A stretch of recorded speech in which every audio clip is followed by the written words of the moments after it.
Welcome to The Glimpse Group's Fiscal Year 2025 Financial Results Webinar. At this time, all participants are in listen-only mode. A question-and-answer session will follow the formal presentation. As a reminder, this conference is being recorded. The earnings release that accompanies this call is available on the Investors section of the company's website at https://ir.theglimpsegroup.com. Before we begin the formal presentation, I'd like to remind everyone that statements made on today's call and webcast, including those regarding future financial results and industry prospects, are forward-looking and may be subject to a number of risks and uncertainties that could cause actual results to differ materially from those described in the call. Please refer to the company's regulatory filings for a list of associated risks, and we would also refer you to the company's website for more supporting industry information. I would now like to hand the call over to Lyron Bentovim, President and CEO of The Glimpse Group. Lyron, the floor is yours. Thank you, Holly. Thank you, everyone, for joining us. I'm pleased to welcome you to The Glimpse Group's Fiscal Year 2025 Financial Results Investor Call for our quarter ended June 30, 2025. Fiscal year 2025 was a remarkable year for Glimpse, with many achievements: return to revenue growth, achievement of annual cash flow neutrality for the first time in the company's history, significant Tier 1 customer wins, divestiture of non-core assets, key technology development centered around integrating AI into our immersive products, the filing of 7 new patents primarily focused on the integration of AI with immersive technologies, all while maintaining high gross margins and a clean balance sheet. Our software products and services are at the forefront of several key emerging technology segments: immersive, spatial computing, AI, cloud. We have established a track record of working with major customers across industries, as well as relationships with some of the leading companies in the tech world, and have a significant pipeline and growth potential. However, these have not translated into significant shareholder value creation, which has led us to strategically review and, with the board's approval, of the plan that will unlock and create far more value for all of us as shareholders. I will go into more details later in my prepared remarks. Driving our growth going forward, our main engine is our subsidiary Brightline Interactive. As a quick reminder, BLI, through its product SpatialCore, provides advanced spatial computing, AI-driven operational simulation middleware software and solutions to the Department of War and big data-driven enterprises. SpatialCore sits at the intersection of spatial computing, immersive technologies, AI, cloud, and geospatial data. We view it as an operating system for computing, processing, and visualizing information in three-dimensional space on the cloud. BLI specializes in creating AI-supported workflows on top of dynamic synthetic environments that integrate multimodal and real-time data to accelerate decision-making, enhance mission readiness, and expand human and non-human training capabilities that can be used in a variety of arenas, including digital twins, robotics, drone, and autonomous vehicles. While SpatialCore is at the cutting edge of technology, it is not science fiction. It is based on BLI's established 15 years of technological development, deep knowledge base, and rooted in proven paid-for contracts with major entities with high operational and executional requirements. In fiscal year 2025 alone, Brightline achieved several critical milestones, including successfully executing and delivering the development of a unified synthetic training ecosystem for a major DoW entity, a $4+ million initial contract. The system enables soldiers to train, plan, and execute missions in a fully virtualized environment, providing interfaces for collaboration and digital twin integration and functionality. Entered into a $2+ million SpatialCore contract with another DoW entity as the direct prime to be delivered over the next 12 months. While we can't go into any additional details just yet, it has similar AI and deep tech characteristics as other SpatialCore contracts. Successfully delivered first full-motion immersive simulator to the U.S. Navy, providing the U.S. Navy with advanced simulation capabilities that bridge the gap between the real and virtual worlds. This state-of-the-art system incorporates spatial computing elements to enable high-level, cost-effective simulations, ensuring that military personnel can train in realistic and immersive environments. Delivered an advanced immersive simulation to a large government service integrator, BLI was able to create a sophisticated spatial simulation in record time, setting what we believe has the potential to become a new industry standard. This initial simulation project was developed with the goal of allowing the GSI to gather simulation needs from others to then add to this build, or for further deployment in a cost-effective and scalable manner. Entered into a Cooperative Research and Develop Agreement, CRADA, with the U.S. Army Combat Capabilities Development Command, Command Control, Communication, Computer, Cyber, Intelligence, Surveillance, and Reconnaissance Center, Brightline to develop, assess, and improve workflows to create and augment synthetic imagery for use in training and assessing artificial intelligence and machine learning algorithms. These, in addition to prior recent years' achievements, represent initial contract and validation of BLI's technology and delivery capabilities.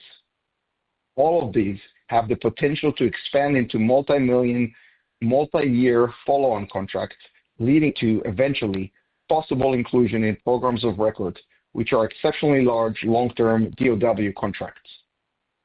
In addition, BLI has a robust pipeline of new potential customers, both in the DoW space and in the enterprise big data segment, oil and gas, aviation, tech, and many others. We believe that BLI's growth potential is immense, even if it does not immediately materialize to its fullest extent and takes time to fully develop. DoW contracting, for example, is notoriously slow and quite complex.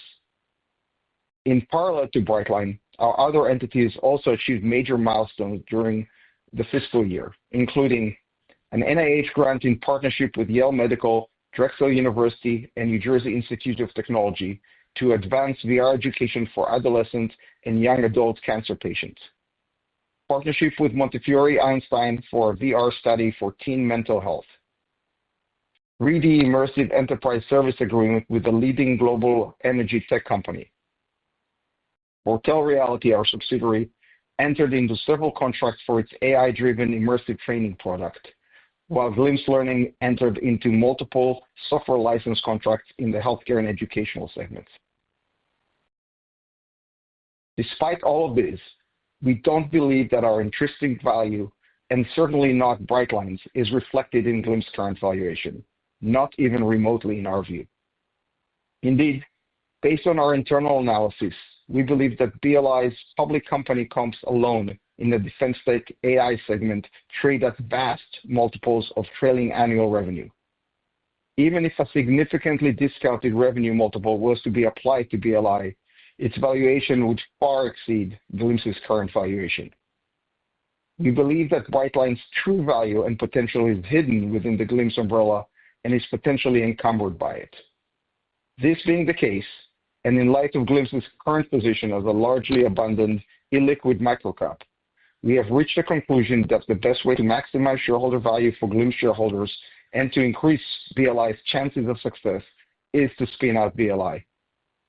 If successful, BLI will become an independent, publicly traded company, a pure play, well-funded, standalone spatial computing, AI-driven cloud operational simulation middleware provider to the DoW and big data-driven enterprises.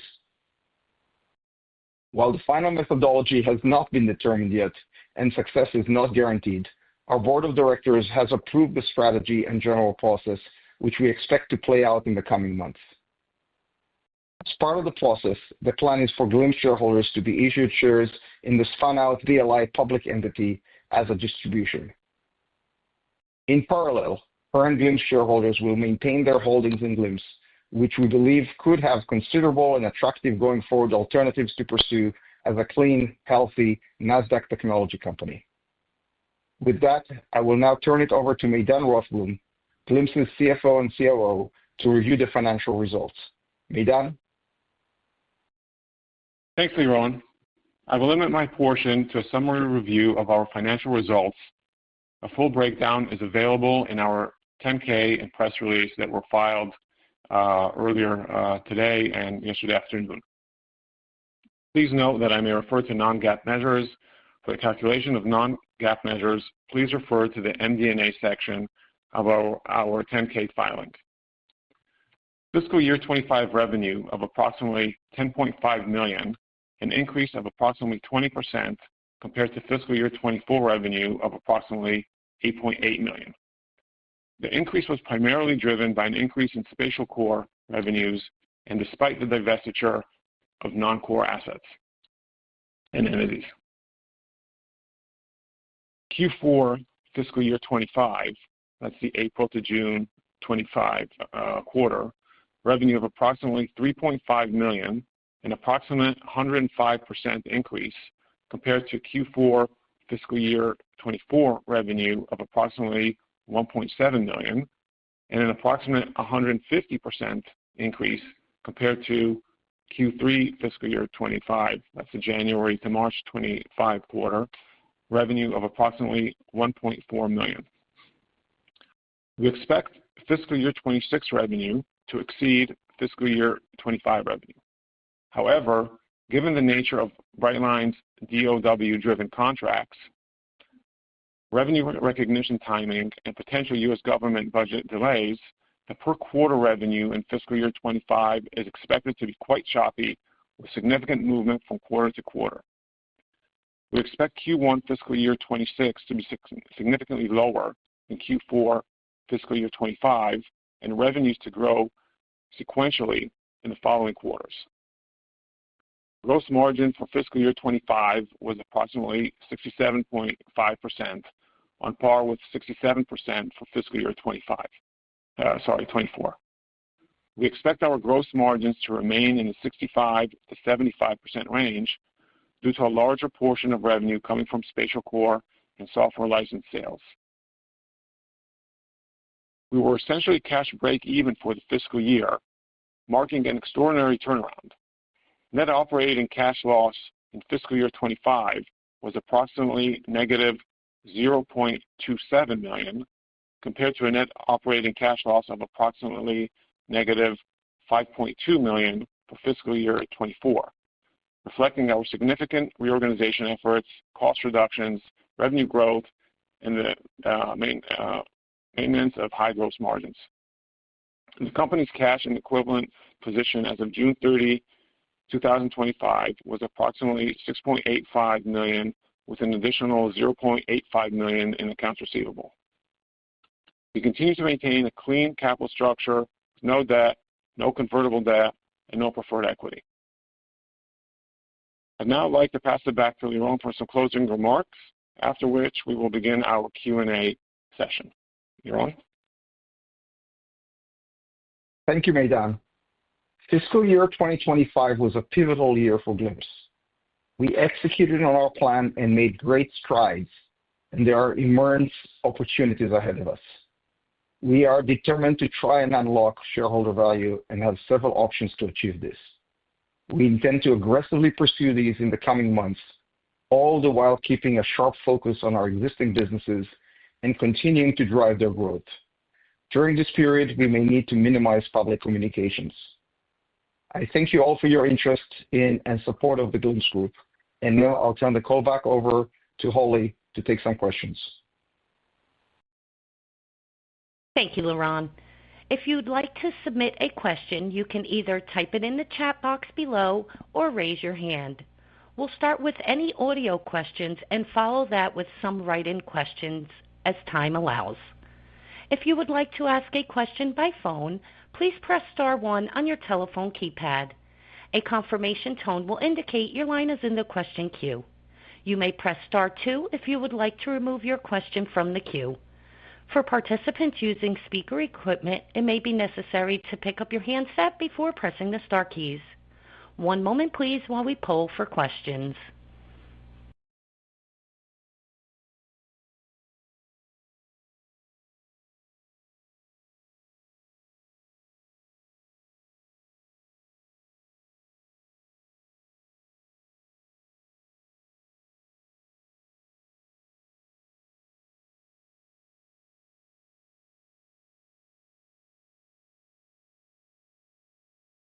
Our first question is coming from Casey Ryan with WestPark Capital. Good morning, gentlemen. Thanks for the update. Pretty significant. Can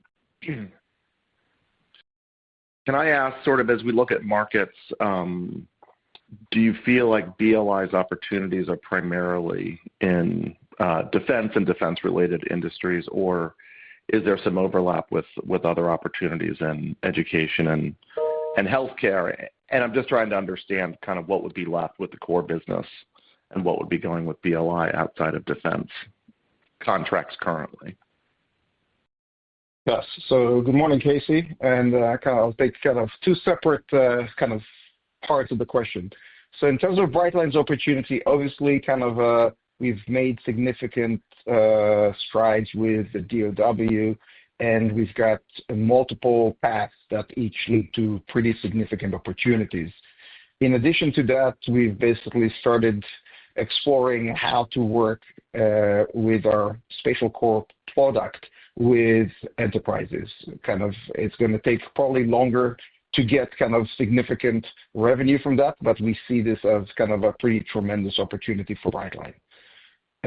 Education and healthcare are less the focus for Brightline, but that's the focus of some of the other entities within Glimpse, where we see a significant opportunity integrating immersive technologies with AI and kind of offering a variety of solutions that will help educational organizations, both at the college level and at the K-12 level, as well as kind of healthcare enterprises, to utilize kind of our technology to simulate, train, and practice certain scenarios. Okay, that's helpful. And then I know it's early days, we haven't worked out all the details, but from the announcement today to sort of some endpoint where there's something with BLI that happens that's fully consummated, are we looking at a time frame that's maybe 12 months, or does that feel too long to you, and you think it's something sooner than that? That is way too long. We expect to initiate the process in the coming weeks, and expect that process to take several months to go through. But we expect something to happen if we're successful at the beginning of the calendar year. Okay, terrific. And then in terms of sort of the education markets, I guess, and maybe other commercial markets outside of defense again, where do you think, do your customers feel like they're still learning how to integrate the technologies, or do you think they're getting closer to sort of integrating them into their normal operations and expanding them broadly, say a college or K-12 institution? That's a good question, Casey. I think that we are very close to that kind of transition of basically organizations trying things out to organizations fully ready to kind of jump into the water and start swimming. We're working with one of the leading universities in Florida as our kind of primary first kind of beta partner for our kind of AIA solution, and we're planning in the spring semester, starting in January, to fully launch that solution in partnership with them. And that will be a significant test, and probably one of the more advanced kind of willingness of an organization to really jump into the immersive AI space. Okay, that sounds very compelling. And then sort of just jumping back to BLI, do we sort of sense that like there will be a name change, or do we think Brightline has a good brand name and that'll sort of be the name that we move forward with? Because it feels like all the key players would sort of know that name already, but I just sort of wonder what you think about from a branding. I do not expect any name change. Kind of, we expect to use Brightline. Brightline has a significant brand in the space that it's here, but primarily with kind of customers, partners, technology. Kind of, there's no reason to change the name. It's a good name. Yeah. Okay. Perfect. Well, this is significant and potentially a great strategic move. So, thank you for the update. I'll sort of drop off the question line and let others ask questions as we go forward. Thank you. Thank you, Casey. Our next question is from Richard Molinsky with Max Ventures. Hey, Lauren. First of all, congratulations in turning the company's cash flow around. That was a big change. And this Brightline seems very, very exciting. And I'm wondering, I did love the news release of what you're doing with teen mental health at Montefiore. And I know you said the government is really the number one market for you, but the healthcare could be like number two. And I'm wondering whether your services and your AI, you could go to some major companies and offer the services for them to sell it to their customers and increase the sales that way, besides you doing it on your end. Good morning, Richard. Kind of, this is exactly kind of the path we're planning on taking in 2026 with some of our AI solutions, kind of AIA product. We are looking at finding partners in certain industries that specialize in that industry. They've been offering basically to the kind of solutions to their customers in a variety of fields. We want to kind of integrate their know-how in their industry with our AIA solutions and then allowing them to offer the solution on our platform to their customers, kind of integrating immersive and AI into their solutions. So that's definitely a game plan for us for 2026 for the AIA product. Right. And when realistically do you think this spin-off could happen, in your estimate? Is it 6 months down the road, 3 months? Do you have any idea when you'd want this to happen? So our plan is to make it happen as quickly as possible. As I responded to Casey's question, I expect this to happen early in 2026 if everything goes according to plans. All right. That's terrific. And with one of my last questions, you've been really good monitoring managing the cash. Do you expect, the cash, you won't have any cash needs at all at this point in time based on what you currently have in the bank and your projections? Yes, we expect to be able to operate kind of with the cash we have. All right. Look, I greatly appreciate it. Great job, and look forward to seeing the progress and further contracts. Thank you, Rich. Thank you. Our next question for today is from Hung Nayan, a private investor.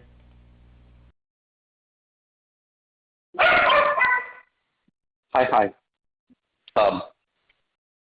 As far as enterprises, do you plan to get into the training of employees for private enterprises as far as system and processes? Thank you for the question. Kind of, our subsidiaries are not focused directly on corporate training solutions, but our AIA solution allows employees to soft skill train various scenarios in a very effective way, and that's definitely part of our go-to-market.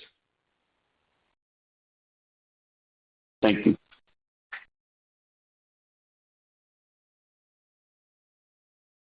At this time, we'll turn to some write-in questions. Again, if you'd like to ask a question, please use the chat function. Our first online question is the proposed spin-out of BLI, given the overhead costs of being a small public company, are high and profits are still small? Thank you for the question. We've basically taken that into consideration, and definitely that's a kind of reason against doing it, and part of the reason we've not explored this now. But we believe even with the cost of maintaining two public entities, the value that will be created to Glimpse shareholders and the potential for Brightline to access capital as part of the process make this a significantly valuable opportunity for Glimpse shareholders.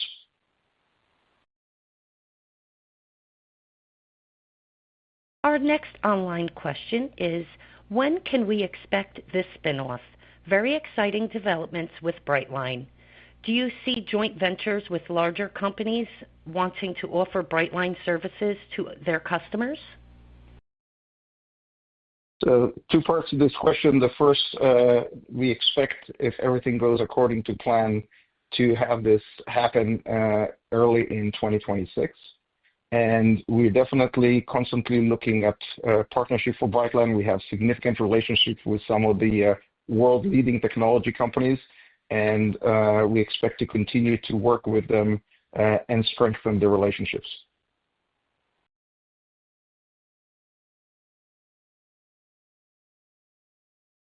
I'd now like to turn the call back over to Liron for closing remarks. Thank you, Holly. I would like to thank each and every one of you for joining our earnings conference call. We look forward to continuing to update you on our ongoing progress and growth. If we were unable to answer any of your questions, please reach out to us directly. Thank you and have a great day. This does conclude today's webinar. Thank you for your participation and have a wonderful day.